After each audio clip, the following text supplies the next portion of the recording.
तो स्टार्ट करते हैं आज का सेशन। तो कल हमने क्या देखा था? कल हमने class and object then constructor ये सारी चीजें समझी थी, सेटर फंक्शन, गेटर फंक्शन, ये सारा चीज हमने कल देख लिया था और उसके ऊपर प्रैक्टिस भी किया था। तो आज उसके आगे बढ़ेंगे। आज का टॉपिक रहेगा हमारा इनहेरिटेंस। ठीक है, इनहेरिटेंस एंड आगे भी बढ़ेंगे method of riding, run time, polymorphism वगैरह। तो इनहेरिटेंस से चालू करते हैं आज का टॉपिक। तो जैसे कि मैंने कल भी पूछा था कि किसी को कुछ आइडिया है क्या ऑब्जेक्ट ओरिएंटेड प्रोग्रामिंग का, तो सबने बोला था कि नहीं, कोई आइडिया नहीं है। तो अगर तो ये भी समझ के चलता हूँ कि इनहेरिटेंस का भी किसी को कोई आइडिया नहीं है। तो इनहेरिटेंस में सिखाता हूँ कि क्या होता है इनहेरिटेंस। पहले मैं ले लेता हूँ सिंगल।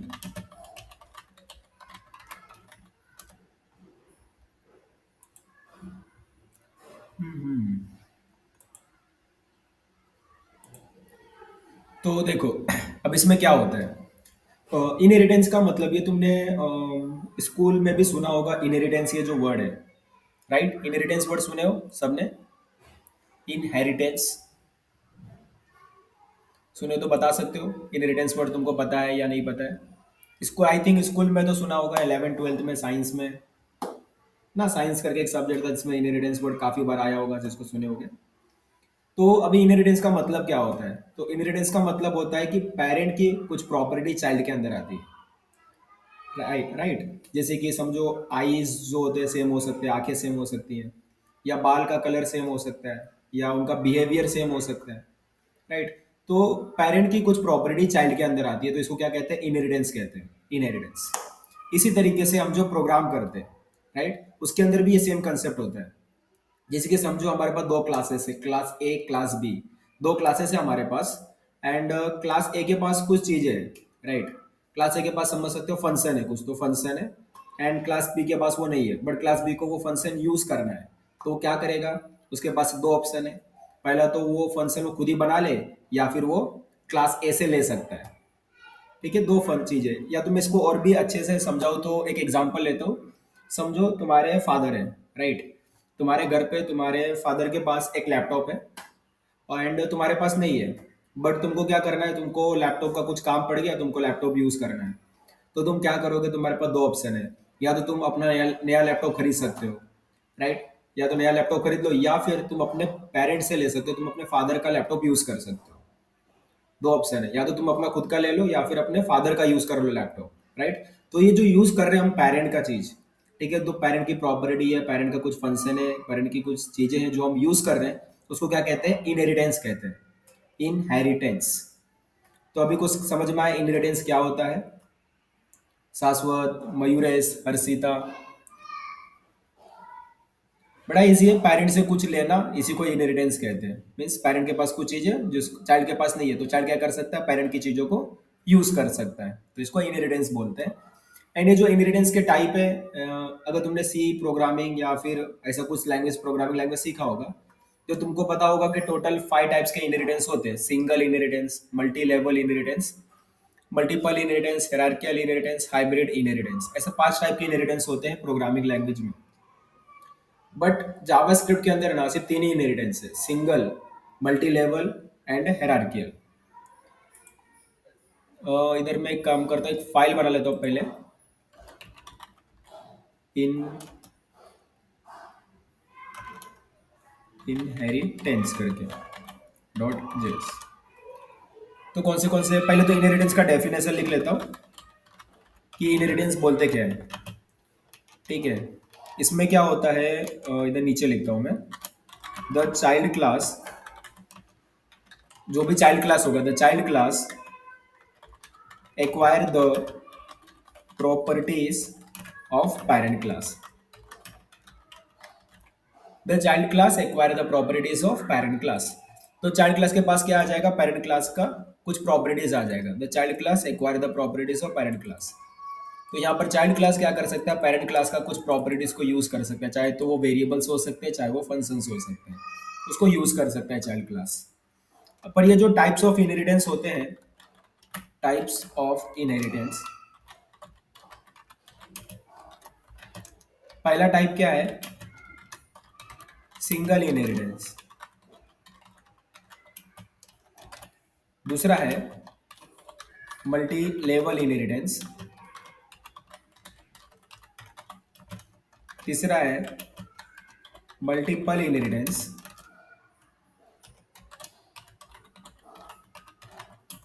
उसके बाद है हायरार्कियल इनहेरिटेंस। एंड लास्ट है हाइब्रिड इनहेरिटेंस। तो ये कुछ टाइप्स ऑफ इनहेरिटेंस हो गया। Single inheritance, multi level inheritance, multiple inheritance, hierarchical inheritance, hybrid inheritance. इसका पहले मैं एक डायग्राम दिखा देता हूँ आपको, तो कुछ आइडिया लगेगा कि इनहेरिटेंस क्या होता है। डायग्राम दिखाता हूँ। तो ये पहले देखो सिंगल इनहेरिटेंस का डायग्राम देखते हैं। ये हमारा सिंगल इनहेरिटेंस का डायग्राम है। ठीक है, तो देखो यहाँ पर हमारे पास दो क्लास है, एक क्लास है, बी क्लास है, दो क्लास है हमारे पास। और यहाँ पर देखो बी क्लास क्या कर रहा है, एक क्लास को इनहेरिट कर रहा है। बी क्लास क्या कर रहा है, ए क्लास को इनहेरिट कर रहा है। तो यहाँ पर कौन सा इनहेरिटेंस हो गया, सिंगल इनहेरिटेंस हो गया। क्योंकि जो बी क्लास है वो एक सिंगल क्लास को यूज कर रहा है, सिंगल क्लास, राइट। तो यहाँ पर ए क्लास है, बी क्लास है, तो बी क्लास ए क्लास को इनहेरिट कर रहा है। तो बी क्लास एक सिंगल क्लास को इनहेरिट कर रहा है, इसलिए बोलोगे सिंगल इनहेरिटेंस, क्योंकि सिंगल क्लास को इनहेरिट कर रहा है इसलिए। दूसरा होता है मल्टी लेवल इनहेरिटेंस। इसका डायग्राम देखते हैं। ये देखो डायग्राम मल्टी लेवल का। समझो हमारे पास तीन क्लासेस है, ए class, B class, C class, ऐसा तीन क्लासेस है हमारे पास। और इधर सी क्लास क्या कर रहा है, बी को इनहेरिट कर रहा है। और बी क्लास क्या कर रहा है, ए को इनहेरिट कर रहा है। ठीक है, तो सी क्लास बी को इनहेरिट कर रहा है, बी क्लास ए को इनहेरिट कर रहा है। तो जरा सी को हटाते हैं और ए बी को कंसीडर करते हैं, ए बी को ओनली। तो हमारे पास क्लास ए है, क्लास बी है। और क्या कर रहा है देखो, अब क्लास ए और क्लास बी के बीच में कौन सा इनहेरिटेंस हो रहा है, अगर तुम पहले वाला देखोगे तो क्लास ए और क्लास बी के बीच में कौन सा इनहेरिटेंस हो रहा है, सिंगल इनहेरिटेंस हो रहा है, सिंगल। इसी तरीके से क्लास ए और क्लास बी, इधर क्लास ए और क्लास बी के बीच में कौन सा इनहेरिटेंस हो रहा है, सिंगल इनहेरिटेंस हो रहा है, सिंगल। और क्लास बी और क्लास सी के बीच में कौन सा इनहेरिटेंस है, सिंगल इनहेरिटेंस है। तो यहाँ पर देख दो क्या है, यहाँ पर सिंगल इनहेरिटेंस हो रहा है, बी और सी के बीच में भी सिंगल इनहेरिटेंस है। तो क्या हुआ, लेवल क्रिएट हो गया, लेवल। दिस है लेवल नंबर वन। तो ये लेवल नंबर वन हो गया सिंगल इनहेरिटेंस का, ये लेवल नंबर टू हो गया सिंगल इनहेरिटेंस का। जब लेवल क्रिएट हो जाता है तो उसको बोलते हैं multi level inheritance, multi level, right. हो तो रहा है सिंगल इनहेरिटेंस, सिंगल इनहेरिटेंस ही हो रहा है यहाँ पर। बट क्या हुआ, लेवल क्रिएट हो गया ना, एक से ज्यादा इनहेरिटेंस है सिंगल वाला, तो लेवल क्रिएट हो गया, इसलिए बोलते हैं मल्टी लेवल इनहेरिटेंस। अब इसके अलावा देखते हैं हम लोग मल्टीपल। एक मल्टीपल भी होता है, तो हम इसको देखते हैं, ये वाला।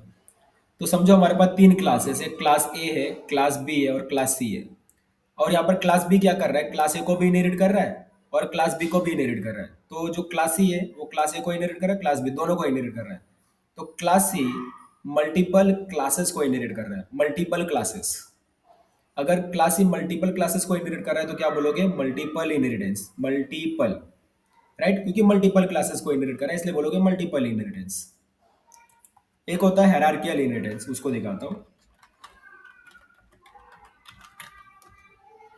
हायरार्कियल इनहेरिटेंस, अभी ये वाला डायग्राम लेता हूँ। तो समझो हमारे पास चार क्लासेस है, ए क्लास है, बी सी डी, ऐसे चार क्लासेस है। अब हायरार्कियल इनहेरिटेंस क्या होता है, तो समझो जब सिंगल पेरेंट मल्टीपल चाइल्ड हो, सिंगल पेरेंट मल्टीपल चाइल्ड, तो उस केस में बोलते हैं hierarchical inheritance, single parent multiple child. देखो ये पेरेंट क्लास हो गया और ये उसके चाइल्ड क्लासेस हो गए, B class B, class C, class D, क्या हो गया, चाइल्ड क्लासेस हो गया। जरा इस डायग्राम को ले लेता हूँ। तो देखो क्लास ए पेरेंट क्लास हो गया और क्लास ए का दो चाइल्ड क्लास हो गया, class B and class C. अब क्लास बी भी पेरेंट क्लास हो गया, इसके दो चाइल्ड हो गए, क्लास डी, क्लास सी।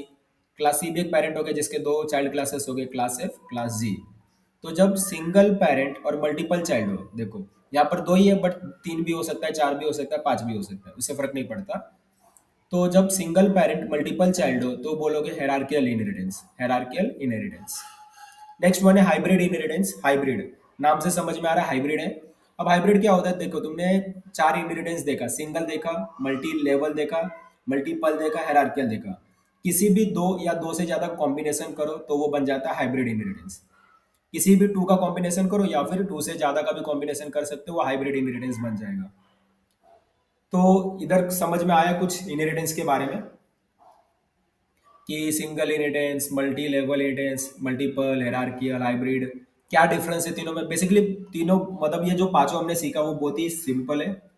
ठीक है, जस्ट आपको डायग्राम थोड़ा सा इमेजिन करना है। अगर आपको डायग्राम याद है ना तो आप आराम से उसको रिमेंबर रख सकते हो, कभी भी भूलोगे नहीं। जस्ट आपको डायग्राम याद रखना है कि डायग्राम क्या था, सिंगल इंडेक्स का डायग्राम क्या था, मल्टी लेवल का क्या था, मल्टीपल का क्या था, हायरार्किकल एंड हाइब्रिड। अगर किसी को डाउट है तो बता सकता है अभी भी कि उसको नहीं समझा। टाइप्स ऑफ इनहेरिटेंस जल्दी से चैट बॉक्स में बता दो। डाउट है तो लिख सकते हो डाउट, वरना डाउट नहीं है तो लिख सकते हो नो डाउट। फास्ट।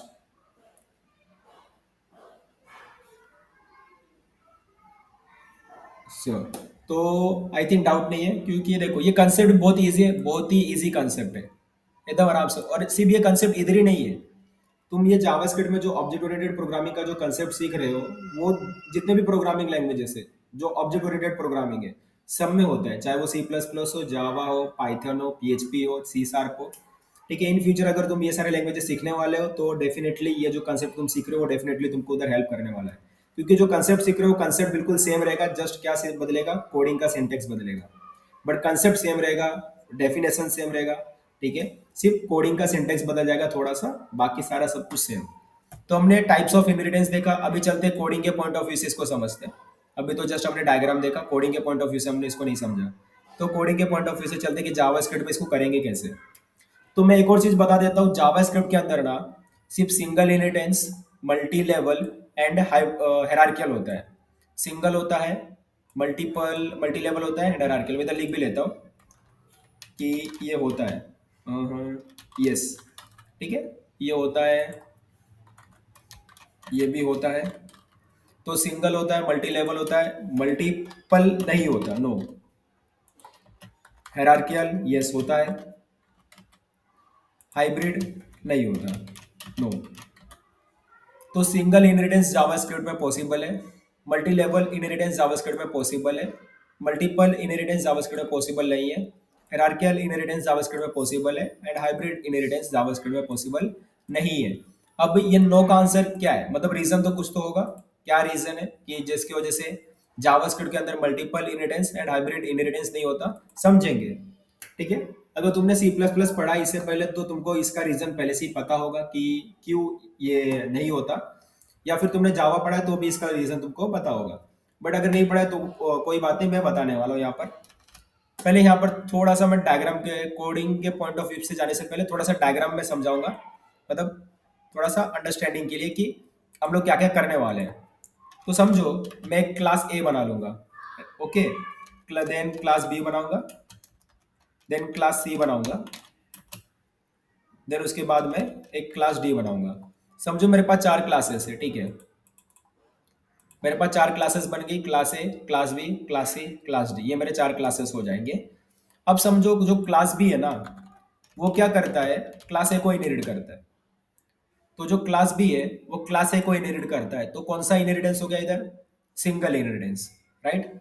तो यहाँ पर क्लास ए, क्लास बी और क्लास बी क्लास ए को इनहेरिट करता है, तो ये हो गया हमारा सिंगल इनहेरिटेंस, सिंगल। अभी समझो कि जो क्लास सी है ना, वो अगर बी को इनहेरिट करता है, बी को, तो इसको जरा देखते हैं। क्लास सी जो है वो बी को इनहेरिट करता है, क्लास बी ए को इनहेरिट करता है, और हमारा पेरेंट क्लास हो गया। तो ये कौन सा इनहेरिटेंस हो गया, multi level inheritance, multi level inheritance, right.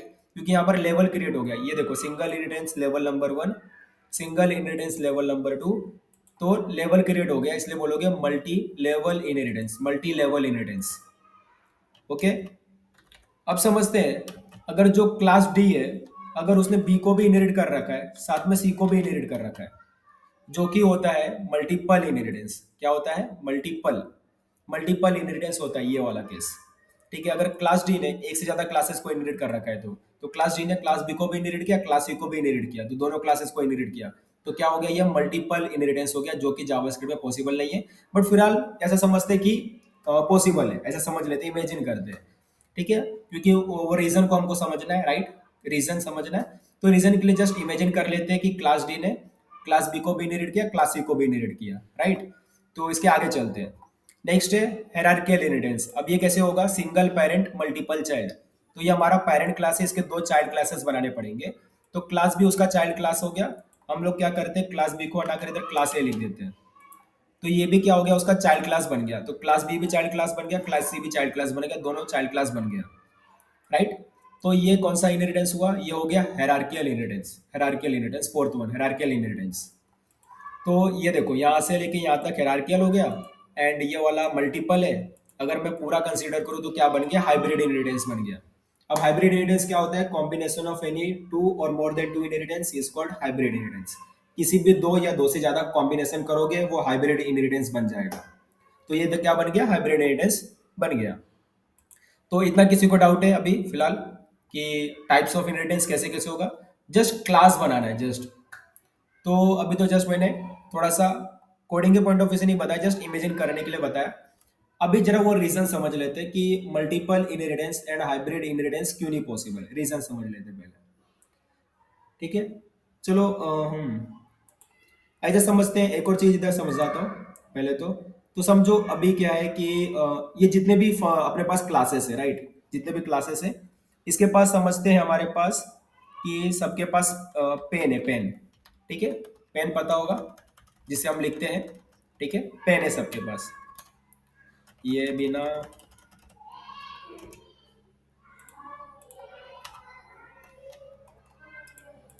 कभी कभी सजेशन भी प्रॉब्लम। तो देखो समझो क्लास ए के पास अपना पेन है, क्लास बी के पास भी है, क्लास सी के पास भी है, एंड क्लास डी के पास भी है, सबके पास है। ठीक है, क्लास ए के पास अपना पेन है, और क्लास बी के पास भी पेन है, क्लास सी के पास भी है, क्लास डी के पास भी, सबके पास पेन है। ठीक है, तो समझो क्लास डी को एक एक करके समझते हैं।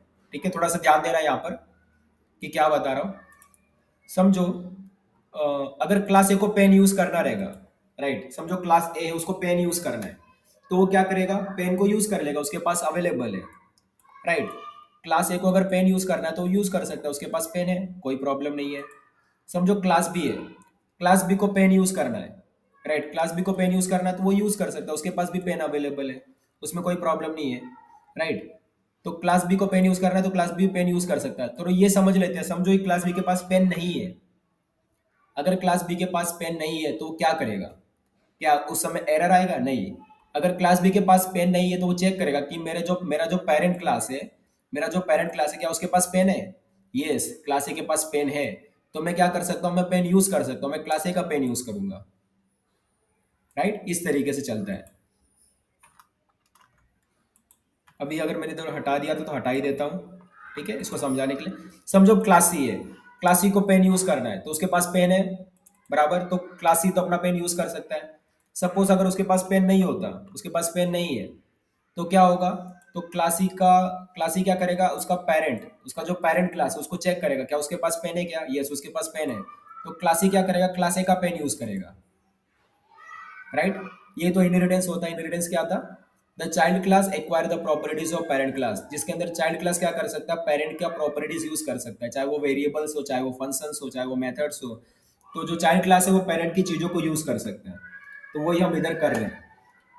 तो इधर समझते हैं, क्लास डी के पास आया मैं अभी। अब समझो क्लास डी को पेन यूज करना है। ठीक है, तो क्लास डी के पास तो पेन है, वो यूज कर सकता है, उसमें तो कोई प्रॉब्लम नहीं है, यूज कर लिया उसने। सपोज कर दे क्लास डी के पास पेन नहीं है। ठीक है, सपोज किया क्लास डी के पास पेन नहीं है। उस केस में क्या होगा, अगर क्लास डी के पास पेन नहीं है तो, अगर क्लास डी के पास पेन नहीं है तो क्या करेगा, अपने पेरेंट को चेक करेगा। तो उसके दो पेरेंट है, क्लास बी भी उसका पेरेंट है, क्लास सी भी उसका पेरेंट है। तो वो किसको चेक करेगा, मतलब किसके पास जाएगा, किससे लेगा पेन? समझते हैं। अगर क्लास डी ने क्लास बी को चूज किया होता तो क्लास बी के पास जाता, क्लास बी के पास, और क्या बोलता, पेन है क्या? बट क्लास बी के पास तो पेन नहीं है। तो क्या होगा, तो जो क्लास बी अपने ग्रैंड पेरेंट से पूछेगा, समझ रहे हो। तो क्लास डी का ये पेरेंट हो गया, और ये क्या हो गया, ग्रैंड पेरेंट हो गया, क्लास डी का ग्रैंड पेरेंट। तो वो क्लास ए के पास जाएगा और क्लास ए से पूछेगा, क्या तुम्हारे पास पेन है? यस, मेरे पास पेन है। तो वो क्या करेगा, डी को पेन दे देगा। मीन्स अगर वो बी को चूज करता है, बी के रास्ते से उसको पेन मिल जाता है। सपोज उसने बी को ना चूज करके सी को चूज किया होता, तो सी के पास जाता और बोलता पेन है क्या? नहीं, उसके पास तो पेन नहीं है, वो बोलता मेरे पास पेन नहीं है। तो क्लास ए के पास जाएगा। अब क्लास ए के पास जाके बोलता पेन है क्या? यस, क्लास ए बोलता मेरे पास पेन है, तुम यूज कर सकते हो। तो क्लास ए पेन दे देता। मीन्स अगर क्लास डी क्लास बी को चूज करेगा तो भी पेन मिलेगा, और क्लास सी को चूज करेगा तो भी पेन मिलेगा। अब यही तो प्रॉब्लम है, यही प्रॉब्लम है कि जो पेन मिल रहा है, राइट, जो फंक्शन मिल रहा है वो दो रास्ते से मिल रहा है। आप क्लास बी को भी चूज करोगे तो भी मिलेगा वो फंक्शन, पेन आपको तो भी मिलेगा, क्लास सी को चूज करोगे तो भी आपको पेन मिलेगा। तो इधर प्रॉब्लम ये है कि डिसीजन नहीं लिया जाता कि किससे मैं यूज करूँ। ठीक है, तो यहाँ पर दो रास्ते बन गए, एक तो क्लास बी भी एक रास्ता बन गया पेन लेने का, या तो क्लास सी भी एक रास्ता बन गया पेन लेने का। तो दोनों रास्ते बन गए, दो रास्ते यहाँ पर। ठीक है, तो दोनों रास्ते से हमको जो हमको चाहिए फंक्शन वो हमको मिल रहा है। ठीक है, तो इधर डिसीजन नहीं लिया जाता है कि कौन सा फंक्शन यूज करें, डिसीजन नहीं ले पाते हैं। तो ये जो प्रॉब्लम क्रिएट होता है ना, इस प्रॉब्लम को बोलते हैं एम्बिग्यूटी प्रॉब्लम। क्या बोलते हैं? Ambiguity problem. एम्बिग्यूटी प्रॉब्लम का मीनिंग है multiple option, many possibilities, many chances. तो यहाँ पर दो ऑप्शन क्रिएट हो जा रहा है, दो चांस क्रिएट हो जा रहा है, राइट। तो इसी की वजह से एम्बिग्यूटी प्रॉब्लम क्रिएट होता है, जिसकी वजह से अभी देखो ये एम्बिग्यूटी प्रॉब्लम कहाँ क्रिएट हुआ। ये एम्बिग्यूटी प्रॉब्लम क्रिएट हुआ मल्टीपल इनहेरिटेंस में, मल्टीपल, राइट, समझ रहे हो। तो ये जो एम्बिग्यूटी प्रॉब्लम होता है वो मल्टीपल इनहेरिटेंस के केस में होता है, या फिर इसको पूरा क्या आता है, ये पूरा कंसीडर करेंगे तो क्या हो गया, हाइब्रिड, हाइब्रिड इनहेरिटेंस। तो ये जो एम्बिग्यूटी प्रॉब्लम है दो केस में आता है, पहला तो multiple inheritance, second one hybrid inheritance. इसीलिए जावास्क्रिप्ट में multiple inheritance and hybrid inheritance नहीं होता, क्योंकि एम्बिग्यूटी प्रॉब्लम हो सकता है, इसलिए नहीं होता है एम्बिग्यूटी प्रॉब्लम। एम्बिग्यूटी प्रॉब्लम का मतलब क्या है? Multiple option, many possibilities, many chances. मतलब एक चीज चाहिए हमको और वो दो रास्ते से हमको मिल रहा है, दो ऑप्शन है हमारे पास, दो पॉसिबिलिटीज है, दो चांसेस है। तो क्या चूज करूं मैं, वो डिसीजन नहीं लिया जाता है, इसी चीज को एम्बिग्यूटी प्रॉब्लम कहते हैं। और इस एम्बिग्यूटी प्रॉब्लम की वजह से multiple inheritance and hybrid inheritance JavaScript में नहीं है। इतना समझा कि मैंने क्या बताया? सबको समझ में आया कि जावा स्क्रिप्ट के अंदर multiple inheritance and hybrid inheritance क्यों नहीं है। अगर कोई तुम दूसरा लैंग्वेज सीखोगे ना, जावा, जावा करके, ठीक है, जावा, तो उसके अंदर भी सेम यही कंसेप्ट है कि उसके अंदर तीन इनहेरिटेंस है, single, multi level, hierarchical, but उसके अंदर भी मल्टीपल एंड हाइब्रिड नहीं है। रीजन क्या है? Ambiguity problem, right. तो एम्बिग्यूटी प्रॉब्लम की वजह से ये दो इनहेरिटेंस निकाल दिया गया है, multiple inheritance and hybrid inheritance. इसमें किसी को डाउट है तो पूछ सकता है, वापिस से मैं बता सकता हूँ, या डाउट नहीं है तो नो डाउट करके लिख दो, तो मैं इसे आगे बढ़ता हूँ फास्ट।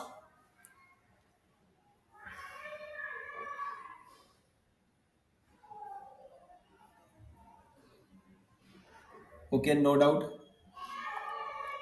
चलो अच्छा, ये कंसेप्ट तुमको समझ में आ गया, क्योंकि ये जो कंसेप्ट है ना ये तुमको सब में मिलेगा। मतलब कोई भी लैंग्वेज तुम सीख लो, सी प्लस प्लस, जावा, पाइथन, पीएचपी, सी शार्प, ठीक है, सब में तुमको ये कंसेप्ट मिलने वाला है। चार पांच टाइप के इंग्रेडिएंट्स तुमको देखने को मिलेंगे।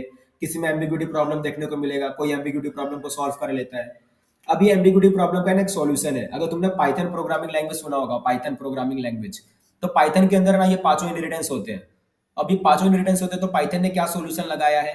तो पाइथन क्या बोलता है, देखो, जब ये प्रॉब्लम क्रिएट हो ना, एम्बिग्यूटी का प्रॉब्लम, तो उस केस में पाइथन बोलता है जो क्लास पहले ना उसका यूज करने का।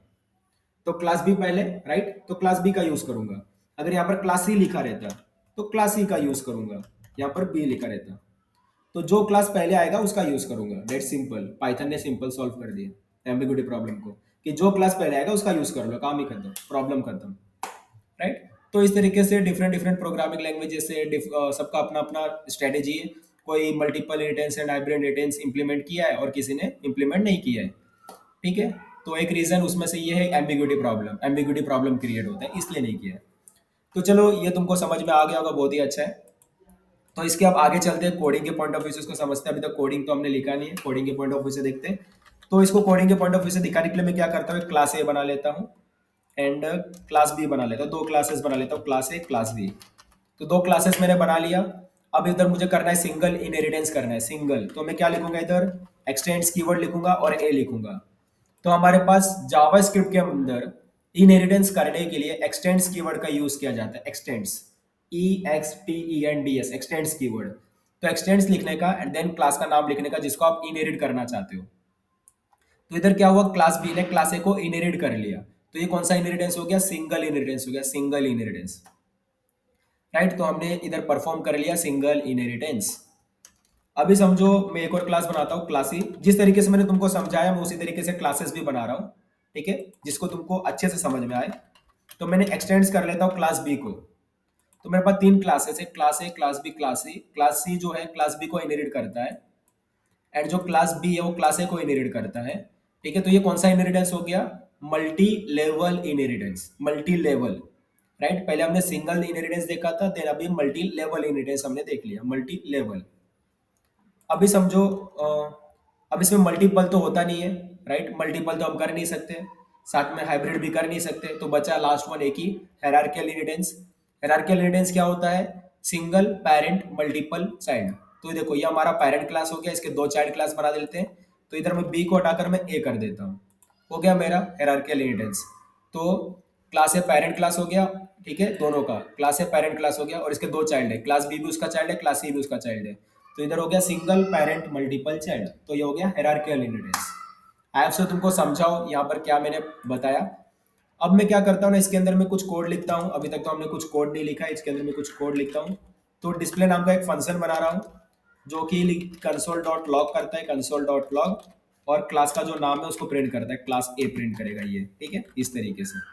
अब मैं क्या करूंगा, ये सेम डिस्प्ले फंक्शन में जितना भी मेरे पास क्लास है सबके अंदर बनाऊंगा, और थोड़ा सा चेंज करूंगा, यहाँ पर लिखूंगा मैं क्लास बी, और यहाँ पर लिखूंगा मैं क्लास सी, इस तरीके से। यहाँ पर मैंने किया क्लास बी, यहाँ पर मतलब यहाँ पर क्लास ए, यहाँ पर क्लास बी, यहाँ पर क्लास सी है, राइट। अभी यहाँ पर मैंने क्या किया, अगर तुम देख सकते हो ना, तो देखो यहाँ पर जो पेरेंट क्लास है उसके पास जो फंक्शन है, और जो चाइल्ड क्लास है उसके पास जो फंक्शन है, सेम फंक्शन है दोनों के पास। तो पेरेंट क्लास के पास जो फंक्शन है, चाइल्ड क्लास के पास भी वही फंक्शन है, डिक्टो सेम। इसका नाम भी डिस्प्ले फंक्शन, इसका नाम भी डिस्प्ले, देखो इधर भी display. No parameter, no parameter, opening closing किया है, देन उसके बाद ओपनिंग क्लोजिंग के अंदर तुमको जो चाहिए वो कोड लिखो, 4 लाइन का, 10 लाइन का, 20 लाइन का, 100 लाइन का, जो कोड लिखना है लिखो, उससे फर्क नहीं पड़ता, ठीक है। बट जो फंक्शन बनाने का सिंटेक्स है, राइट, फंक्शन का नाम, parameter, return type, return statement, जो फंक्शन बनाने का सिंटेक्स है वो सेम होना चाहिए दोनों का। अगर दोनों का सेम है ना, पेरेंट क्लास के पास जो फंक्शन है अगर वही फंक्शन चाइल्ड क्लास के पास भी है, तो इसको क्या कहते हैं? इसको बोलते हैं मेथड ओवरराइडिंग। मेथड ओवरराइडिंग इसको कहते हैं, मेथड ओवरराइडिंग। जरा मेथड ओवरराइडिंग का डेफिनेशन लिख देता हूं मैं यहाँ पर, METHOD, मेथड ओवरराइडिंग। इधर ट्रिपल आर आ गया, ठीक है, ट्रिपल आर नहीं है, मेथड ओवरराइडिंग। अब ये होता क्या है,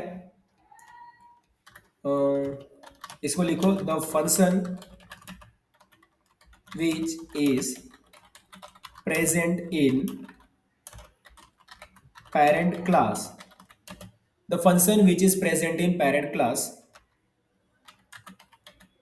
exactly same function is also present in child class, then it is called, then it is called method overriding।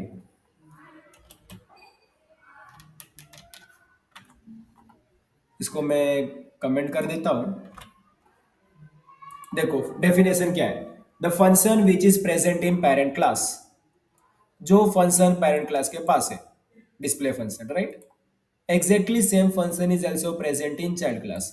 अगर वही फंक्शन चाइल्ड क्लास के पास है, exactly same function, then it is called method overriding, उसको हम method overriding कहते हैं, method overriding कहते हैं।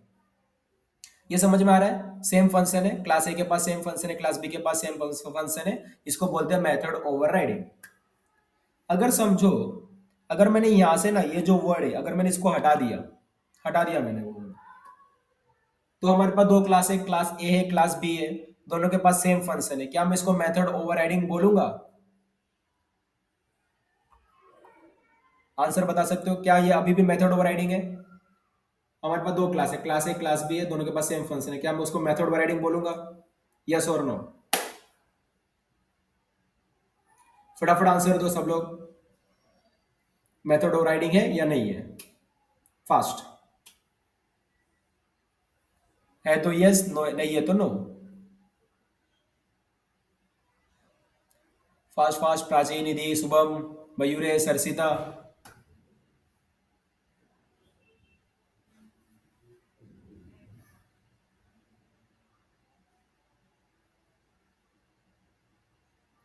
शाश्वत।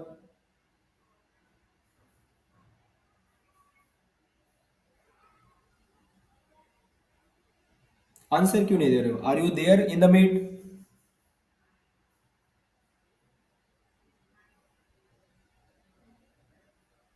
निधि।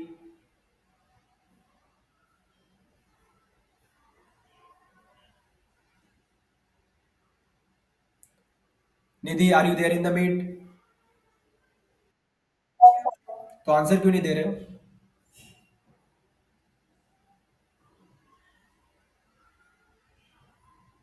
प्राची। Yes or no? अगर समझ में आया तो यस, नहीं समझ में आया तो नो। कुछ तो आंसर दो ना, जिससे मुझे पता चले are you present in the meet. Otherwise तो मैं तो अपने आप से बात कर रहा हूँ। अमन ने बोला यस, वो मेथड ऑफ राइडिंग है। ओके। और बाकी का आंसर? मयूरेश, हर्षिता, प्राची, निधि, शाश्वत।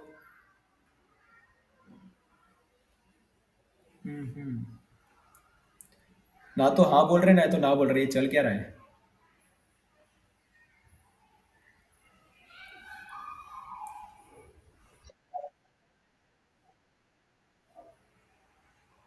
वापिस से बोलो, सुना नहीं मेरे ठीक से।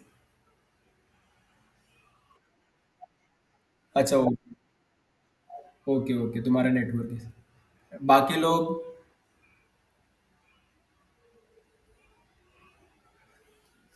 सिर्फ अमन ने बोला मुझे कुछ करना पड़ेगा फिर, अगर तुम आंसर नहीं दोगे तो। ठीक है। मैं भी समझता हूँ सिर्फ अमन प्रेजेंट है, एंड अमन को समझाता हूँ। तो देखो अमन, तुम यस बोल रहे हो कि मेथड ऑफ राइडिंग ये है, बट नहीं है। ठीक है। डेफिनेशन क्या था मेथड ऑफ राइडिंग का? The function which is present in parent class. जो फंक्शन पेरेंट क्लास के पास है, राइट?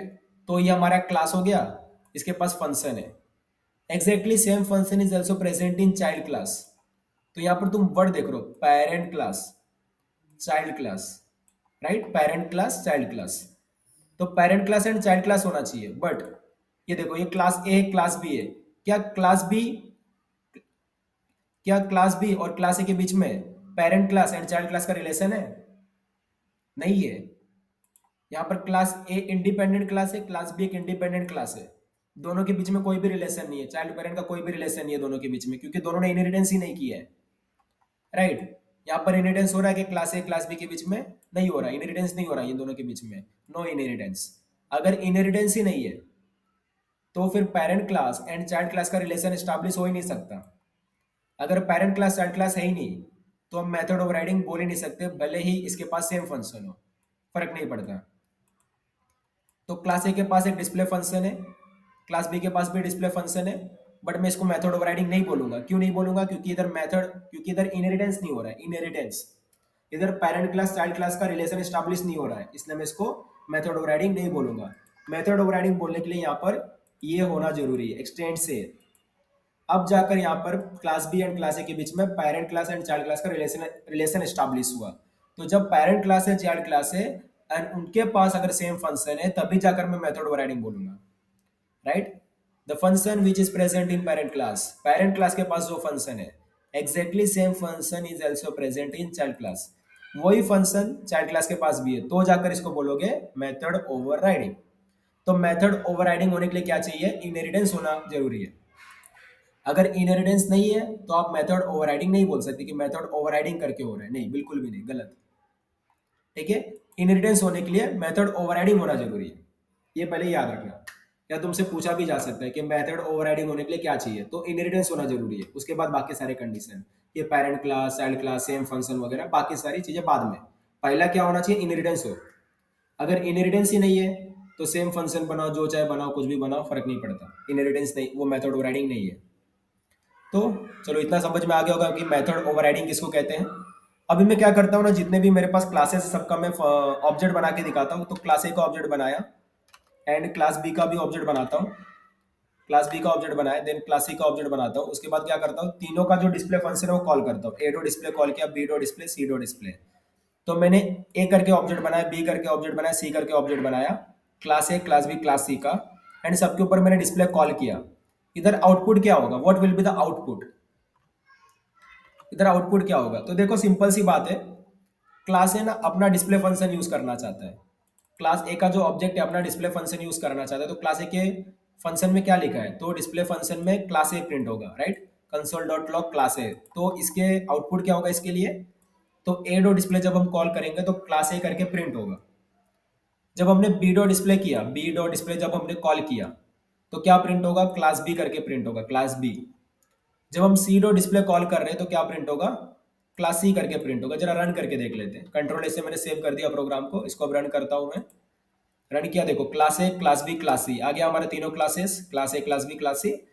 ठीक है। अभी ऐसा समझते हैं, अगर समझो क्लास बी के पास ये डिस्प्ले फंक्शन नहीं होता, नहीं है क्लास बी के पास डिस्प्ले फंक्शन, नहीं है, ठीक है, क्लास बी के पास डिस्प्ले फंक्शन नहीं है, और फिर भी तुम बी डॉट डिस्प्ले कॉल कर रहे हो, फिर भी कॉल कर रहे हो, तो क्या होगा उस केस में?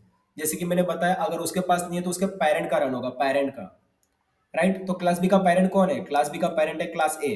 तो क्लास बी के लिए भी क्या रन होगा? क्लास ए ही प्रिंट होगा, क्लास ए। मीन्स यहाँ पर ए डो डिस्प्ले कॉल करोगे तो भी क्लास ए प्रिंट होगा, बी डो डिस्प्ले कॉल करोगे तो भी क्लास ए प्रिंट होगा। रन करके देख लेते हैं। रन किया, देखो class A class A class C. तो क्लास ए के लिए भी क्लास ए प्रिंट हुआ और बी के ऑब्जेक्ट के लिए भी क्लास ए प्रिंट हुआ। समझो अभी जो क्लास सी है उसके पास भी समझो डिस्प्ले फंक्शन नहीं होता, नहीं है उसके पास डिस्प्ले फंक्शन, और फिर भी तुम सी डो डिस्प्ले कॉल कर रहे हो, तो क्या करेगा? उसका जो पेरेंट क्लास है उसके पास जाएगा और उसका जो डिस्प्ले फंक्शन है उसको रन करेगा, तो क्या प्रिंट होगा? क्लास ए प्रिंट होगा। मीन्स यहाँ पर ये तीनों के लिए क्लास ए प्रिंट होगा। यहाँ पर कंट्रोल एस से सेव कर दिया मैंने और इसको रन करके देख लेते हैं, तो तीनों के लिए क्लास ए प्रिंट होगा। आज तो समझ में आया हो कि मैंने इधर क्या करवाया? मैं नॉर्मल कर देता हूँ, ओके। तो इस तरीके से काम करता है। अगर खुद के पास है तो खुद का रन करेंगे, अगर खुद के पास नहीं है तो अपने पेरेंट से लेंगे। ये कंसेप्ट होता है इनहेरिटेंस का। ठीक है, अगर खुद के पास है तो रन करो, अगर खुद के पास नहीं है तो पेरेंट से लेंगे। डेट इज इनहेरिटेंस, इसी को इनहेरिटेंस कहते हैं। आपको इतना समझ में आया हो कि इनहेरिटेंस क्या होता है? ओके, तो अभी हम लोग थोड़ा इसके आगे बढ़ते हैं। अभी हमारा नेक्स्ट कंसेप्ट है पॉलीमॉर्फिज्म। पॉलीमॉर्फिज्म। अभी जो पॉलीमॉर्फिज्म है ना, शायद वर्ड पहले भी सुना होगा या नहीं सुना होगा, कोई प्रॉब्लम नहीं है। पॉलीमॉर्फिज्म,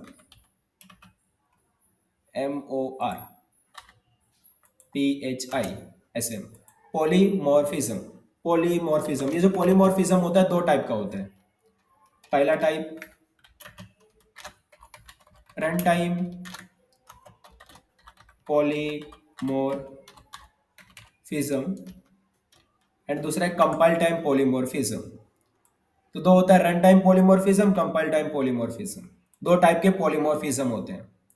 अब पॉलीमॉर्फिज्म का मतलब क्या है? इसका मतलब क्या है पॉलीमॉर्फिज्म का? पॉलीमॉर्फिज्म का सिंपल मीनिंग होता है multiple option, many possibilities, many chances. Multiple option, many possibilities, many chances, या many ways to do a same task. एक काम को करने का एक से ज्यादा तरीका।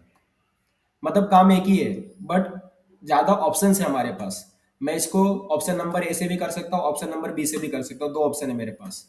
तो इसी चीज को पॉलीमॉर्फिज्म कहते हैं, जब हमारे पास ऑप्शंस क्रिएट हो जाते हैं। राइट, अब इधर कौन सा ऑप्शन क्रिएट हो रहा है जरा समझाता हूँ। पहले तो मैं इधर ना रन टाइम पॉलीमॉर्फिज्म समझाऊंगा कि रन टाइम पे कौन से ऑप्शंस क्रिएट हो रहे हैं।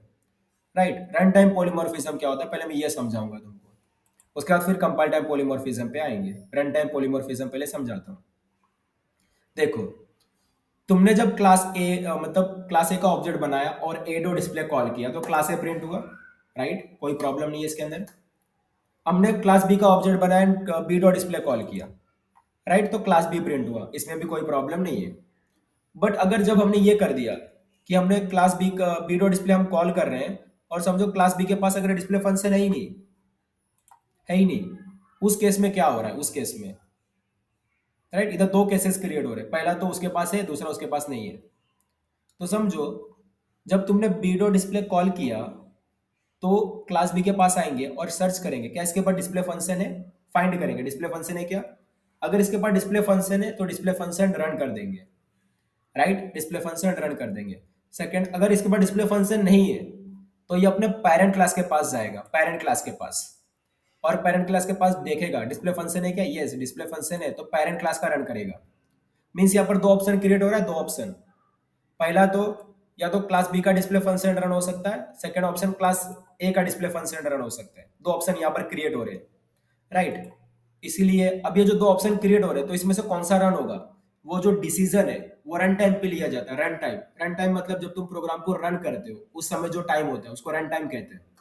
मतलब जब प्रोग्राम को तुमने रन किया, तो रन टाइम पे जब डिसीजन लिया जाता है कि कौन सा फंक्शन रन होगा, तो उसके लिए बोलते हैं रन टाइम पॉलीमॉर्फिज्म।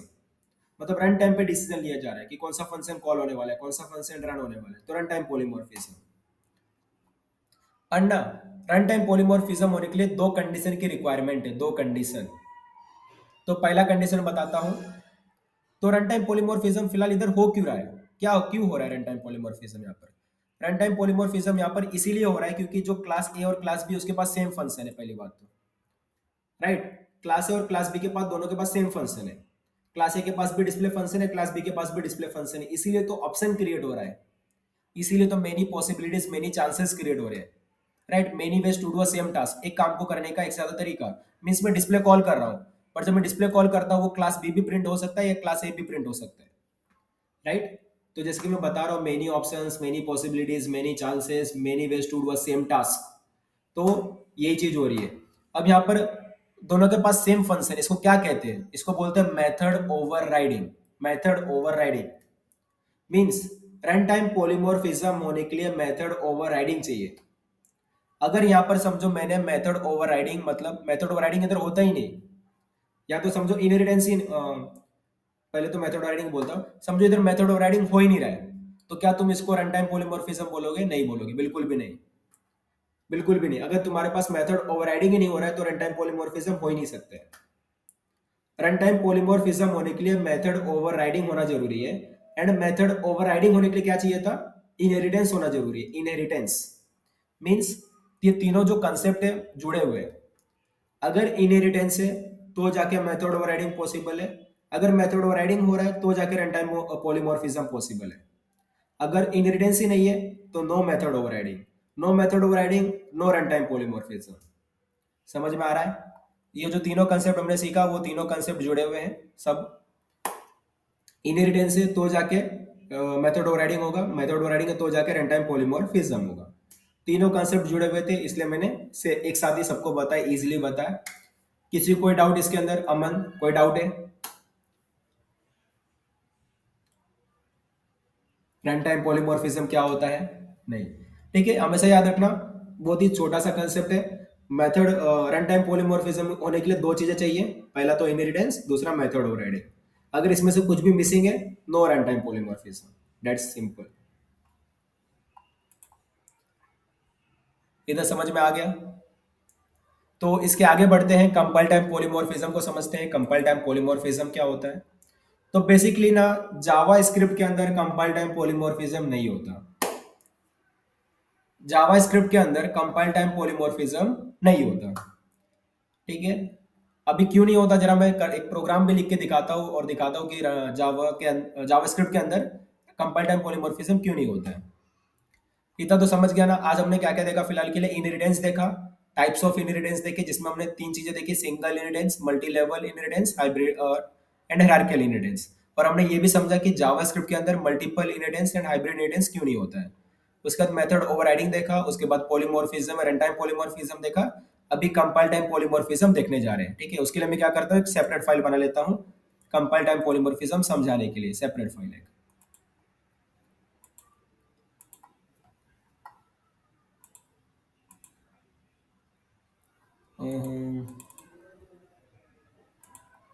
ठीक है, इसमें लगता हूं मैं कंपाइल टाइम डॉट जेएस। ठीक है, और समझो मैं इसको कर लेता हूँ क्लास ए। एक क्लास ए मैंने बनाया और उसमें मैं कुछ फंक्शन बनाता हूँ। समझो मैंने ऐड करके एक फंक्शन बनाया जो दो पैरामीटर लेते हैं।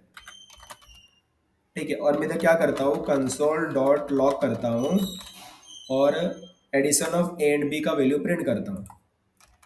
यहाँ पर समझो मैंने ऐड फंक्शन वापस से बनाया और यहाँ पर मैंने तीन पैरामीटर लिया और उनका तीनों का एडिशन प्रिंट किया और इसको बंद किया। ये मेरा दूसरा फंक्शन हो गया। समझो एक और फंक्शन बनाता हूँ ऐड करके, ए डबल डी, और यहाँ पर ये चार पैरामीटर लेगा एंड सबका एडिशन प्रिंट करेगा। और इसका नाम एक काम करता हूं, एडिशन रख देता हूं। देख रहे हो, मैंने एक क्लास बनाया जिसके अंदर तीन फंक्शन है। मैंने एक क्लास बनाया जिसके अंदर तीन फंक्शन है। तीनों फंक्शन का नाम क्या है? Add function, add. तीनों फंक्शन का नाम ऐड है। बट क्या है, सबके अंदर जो पैरामीटर है, नंबर ऑफ पैरामीटर, देखो यहाँ पर ए बी है, यहाँ पर ए बी सी है, यहाँ पर ए बी सी डी है। यहाँ पर दो पैरामीटर है, यहाँ पर तीन पैरामीटर है, यहाँ पर चार पैरामीटर है। इस तरीके से तुम एन नंबर ऑफ फंक्शन बना सकते हो with same name but different number of parameters. Right? तुम एक क्लास के अंदर n number of function create कर सकते हो, बट सेम नेम के साथ क्रिएट कर सकते हो। साथ में जो नंबर ऑफ पैरामीटर है ना, वो अलग होना चाहिए। तो एक में दो पैरामीटर डाल दो, दूसरे में फिर तीन, चार, पांच, छह, ऐसा करके एन नंबर ऑफ फंक्शंस तुम क्रिएट कर सकते हो विद द सेम नेम। अब इस चीज को क्या बोलते हैं, इस कंसेप्ट को क्या बोलते हैं? इस कंसेप्ट को बोलते हैं मेथड ओवरलोडिंग। क्या बोलते हैं? मेथड ओवरलोडिंग बोलते हैं। मैं इधर लिखता हूं, मेथड ओवरलोडिंग, मेथड ओवरलोडिंग कहते हैं इस कंसेप्ट को। अब मेथड ओवरलोडिंग का मतलब क्या होता है? If the class contain more than one function with same name. If the class contain more than one function with the same name but different number of parameters, then it is called method overloading. तब जाके उसको क्या बोलते हैं? Method overloading कहते हैं। इसको मैं कमेंट कर देता हूं। डेफिनेशन पढ़ो। If the class contain more than one function with same name, अगर एक क्लास है उसके पास एक से ज्यादा फंक्शन है और जितने भी फंक्शन है सबका नाम जो है सेम है, मतलब सेम फंक्शन है, right? But different number of parameters, but जो पैरामीटर वो डिफरेंट है। यहाँ पर दो पैरामीटर, यहाँ पर तीन पैरामीटर, यहाँ पर चार पैरामीटर है, different. Then it is called method overloading. तो उसको हम मेथड ओवरलोडिंग कहते हैं। इससे पहले हमने क्या देखा था? Method overriding. ये भी याद रखना। हमने जो पहले देखा था ना, वो क्या था? मेथड ओवरराइडिंग था, जो बेसिकली इनहेरिटेंस के केस में आता है। किस केस में? इनहेरिटेंस होना चाहिए, इनहेरिटेंस।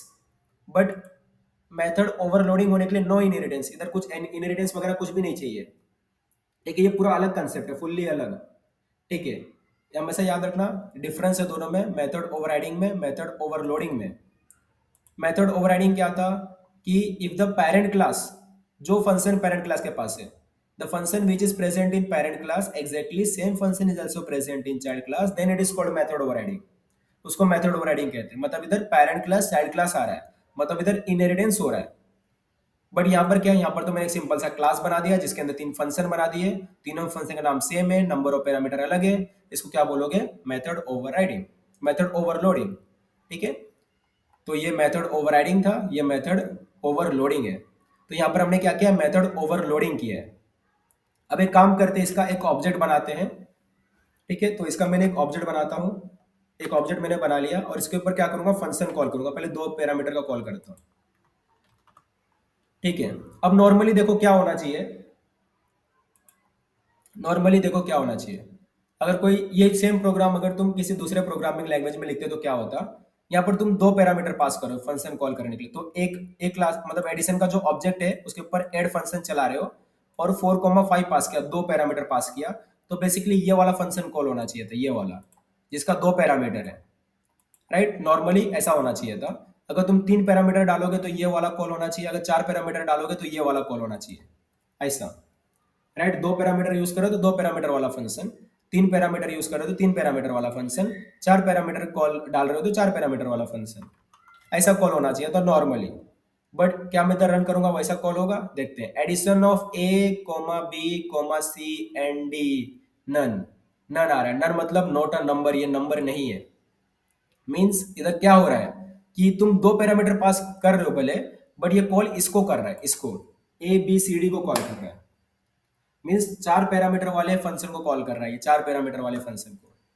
अगर समझो मैं इसको कमेंट कर दूं, ये देखो मैं इसको कमेंट कर देता हूं अभी। अभी देखते हैं किसको कॉल करता है। कंट्रोल से सेव किया मैंने और इसको रन किया मैंने। अभी देखो addition of A and B 9, addition of A and B 9 दे रहा है। मीन्स अभी ये दो पैरामीटर वाले फंक्शन कॉल किया, दो पैरामीटर वाले को। समझो अगर मैं तीन करूं, मतलब इसको अनकमेंट कर देता हूं। अभी देखो किसको कॉल करता है, ए एंड बी, मतलब ए बी एंड सी को कॉल कर रहा है, जो नॉट अ नंबर आ रहा है, नॉट अ नंबर। मीन्स ये इसको कॉल कर रहा है। नोट अ नंबर क्यों आ रहा है? क्योंकि उसको सी मिल ही नहीं रहा है ना, इसलिए नोट अ नंबर आ रहा है, सी नहीं मिल रहा उसको एडिशन करने के लिए। तो देख रहे हो तुम, अगर तुम इसी चीज को दूसरे प्रोग्रामिंग लैंग्वेज में करते, लाइक सी प्लस प्लस में करते, जावा में करते, पाइथन में करते, तो उधर तुमको क्या मिलता? अगर दो पैरामीटर पास करो तो दो पैरामीटर वाला फंक्शन कॉल होता, तीन पैरामीटर पास करो तीन पैरामीटर वाला फंक्शन कॉल होता, चार पैरामीटर पास करो तो चार पैरामीटर वाला फंक्शन कॉल होता। ठीक है। बट इधर क्या है जावास्क्रिप्ट में, कि अगर तुमने फंक्शन बनाया ना, इधर दो पैरामीटर तीन पैरामीटर चार पैरामीटर, तो जो तुमने लास्ट वाला बनाया है, ठीक है, चार वाला ना, वही कॉल होगा तुम्हारा। ठीक है, तो ये होता है डिफरेंस। तो हम जावास्क्रिप्ट के अंदर मेथड ओवरलोडिंग नहीं कर सकते। जावास्क्रिप्ट के अंदर मेथड ओवरलोडिंग पॉसिबल नहीं है, मेथड ओवरराइडिंग पॉसिबल है। जावास्क्रिप्ट के अंदर तुम मेथड ओवरराइडिंग कर सकते हो, बट मेथड ओवरलोडिंग नहीं कर सकते। अगर मेथड ओवरलोडिंग नहीं कर सकते ना, तो इधर कंपाइल टाइम पॉलीमॉर्फिज्म नहीं हो सकता। कंपाइल टाइम पॉलीमॉर्फिज्म, अभी कंपाइल टाइम पॉलीमॉर्फिज्म क्या है? जो देखो दो टाइम होता है। पहला तो देखो, जब तुम प्रोग्राम को रन करते हो ना, तो वो रन होने से पहले कंपाइल होता है, कंपाइल। और कंपाइल में क्या होता है? फिर कंपाइल में सब कुछ चेक किया जाता है कि तो जो तुमने प्रोग्राम लिखा है वो सिंटेक्सली, मतलब सिंटेक्स उसका करेक्ट है क्या, या फिर तुम कोई अनयूज्ड वेरिएबल्स तो नहीं यूज कर रहे हो। मींस तुमने कोई वेरिएबल बनाया नहीं है फिर भी तुम उसको यूज कर रहे हो। मतलब काफी कुछ चेक होता है प्रोग्राम को रन करने से पहले ना, वेरीफाई किया जाता है कि तुमने जो प्रोग्राम लिखा है वो करेक्ट है कि नहीं, सिंटेक्स करेक्ट है कि नहीं, वगैरह वगैरह बहुत सारी चीजें चेक की जाती है। ठीक है। वो जो चेक करने का टाइम होता है ना, उसको कंपाइल टाइम कहते हैं। मीन्स जब तुम प्रोग्राम को रन करते हो ना, डायरेक्टली वो रन नहीं होता, पहले वो कंपाइल होता है देन रन होता है। तो जब तुमने प्रोग्राम को रन किया, उस समय कंपाइल टाइम पे सब चेक होता है, सिंटेक्स वगैरह। तो कंपाइल टाइम पे देखो, कंपाइल टाइम पे अगर तुमने दो पैरामीटर पास किया तो डिसाइड हो गया ना कि दो पैरामीटर वाला फंक्शन कॉल होगा। अगर तीन पैरामीटर पास करोगे तो डिसाइड हो जाएगा कि तीन पैरामीटर वाला फंक्शन कॉल होने वाला है। चार पैरामीटर पास करोगे तो डिसाइड हो जाएगा कि चार पैरामीटर वाला फंक्शन कॉल होना है। मीन्स ये जो डिसीजन है कि कौन सा फंक्शन कॉल होने वाला है, वो कब लिया जाता है? कंपाइल टाइम पे ले लिया जा रहा है, कंपाइल टाइम पे ना, based on number of parameters. तो इसको क्या बोलते हैं? कंपाइल टाइम पॉलीमॉर्फिज्म कहते हैं। तो दो चीज था हमारे पास, run time polymorphism, compile time polymorphism. अगर जो देखो, बड़ा सिंपल सा डेफिनेशन है इसका। अगर रन टाइम में मतलब जो तुम फंक्शन को कॉल कर रहे हो उसके लिए कौन सा फंक्शन चलेगा, वो जो डिसीजन रन टाइम पे लिया जाएगा, तो run time polymorphism. Compile time polymorphism में क्या होगा कि जो फंक्शन तुम कॉल कर रहे हो उसके लिए कौन सा फंक्शन चलेगा वो कंपाइल टाइम पे डिसाइड होगा, तो compile time polymorphism. Run time पे डिसाइड हो रहा है फंक्शन कॉल, तो run time polymorphism. Compile time पे डिसाइड हो रहा है फंक्शन कॉल, तो कंपाइल टाइम पॉलीमॉर्फिज्म। तो ये run time polymorphism and compile time polymorphism था। एंड जावा स्क्रिप्ट के अंदर ना तो मेथड, अभी देखो, अभी जो कंपाइल टाइम पॉलीमॉर्फिज्म क्यों हो रहा है? क्योंकि हमने एक क्लास के अंदर बहुत सारा फंक्शन बना रखा है with the same name but different number of parameter, जिसको हम कहते हैं मेथड ओवरलोडिंग। मेथड ओवरलोडिंग कहा जाता है। तो कंपाइल टाइम पॉलीमॉर्फिज्म होने के लिए मेथड ओवरलोडिंग होना जरूरी है। पर जावास्क्रिप्ट में तो मेथड ओवरलोडिंग पॉसिबल ही नहीं है। अगर जावास्क्रिप्ट के अंदर मेथड ओवरलोडिंग पॉसिबल नहीं है, तो जावास्क्रिप्ट के अंदर तुम कंपाइल टाइम पॉलीमॉर्फिज्म भी नहीं कर सकते। ये बात है। तो रन टाइम पॉलीमॉर्फिज्म होने के लिए क्या चाहिए? रन टाइम पॉलीमॉर्फिज्म होने के लिए मेथड ओवरराइडिंग चाहिए। Method overriding, OVERRIDING। And compile time polymorphism होने के लिए क्या चाहिए? मेथड ओवरलोडिंग चाहिए। मेथड ओवरलोडिंग, ये चीज तुम याद रखना। रन टाइम पॉलीमॉर्फिज्म के लिए मेथड ओवरराइडिंग चाहिए, कंपाइल टाइम पॉलीमॉर्फिज्म के लिए मेथड ओवरलोडिंग चाहिए। और इधर मेथड ओवरराइडिंग होने के लिए क्या चाहिए? इनहेरिटेंस होना जरूरी है। इनहेरिटेंस, ये भी चीज याद रखना कि इनहेरिटेंस होना जरूरी है। आज सो तुमको समझ में आया हो कि हमने आज क्या पढ़ा? कोई भी डाउट है किसी को भी? अमन, कोई डाउट? नो। ओके। एंड बाकी लोग, किसी को कोई डाउट है आज के सेशन में? निधि, प्राची, मयूरेश, शाश्वत? नो। ओके। देखो कंसेप्ट बड़ा इजी था। अगर तुमने ये कंसेप्ट सीख लिया ना, तो ये कंसेप्ट तुमको काफी मदद आने वाला है। मतलब सीबीएसई के अंदर नहीं होता। अगर समझो तुम कॉलेज कर रहे हो और वहां पर तुमको कोई प्रोग्रामिंग सब्जेक्ट वगैरह है, लाइक सी प्लस, जावा, पाइथन, PHP, CS वगैरह, ये सारे लैंग्वेजेस आते हैं इंजीनियरिंग में वगैरह, बहुत सारे डिग्रीज में। तो ये जो लैंग्वेजेस है, ये उस लैंग्वेजेस के अंदर ये कंसेप्ट होता है ऑब्जेक्ट ओरिएंटेड प्रोग्रामिंग का।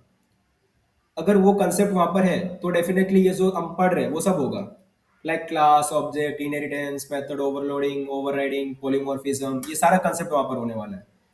और ये जो सारा कंसेप्ट होता है ना, सेम होता है। कोई भी सीख लो, मतलब कोई भी लैंग्वेज सीख लो, कंसेप्ट सेम है। जस्ट लिखने का तरीका, सिंटेक्स बदलेगा, बाकी जो कंसेप्ट है वो सेम रहने वाला है। मीन्स अगर तुम यहाँ पर भी सीख लिया ना, तो तुम वहां पर भी यूज कर सकते हो। तुमने जावास्क्रिप्ट में सीख लिया, सेम कंसेप्ट तुम जावा में लगाओ, पाइथन में लगाओ, पीएचपी में लगाओ, सी शार्प में लगाओ, कहीं भी लगाओ, कोई प्रॉब्लम नहीं है। तो इसको बहुत ध्यान से समझो, बहुत इजी वे में समझा रहा हूँ, विद एग्जांपल समझा रहा हूँ, तो डेफिनेटली समझ में आना चाहिए।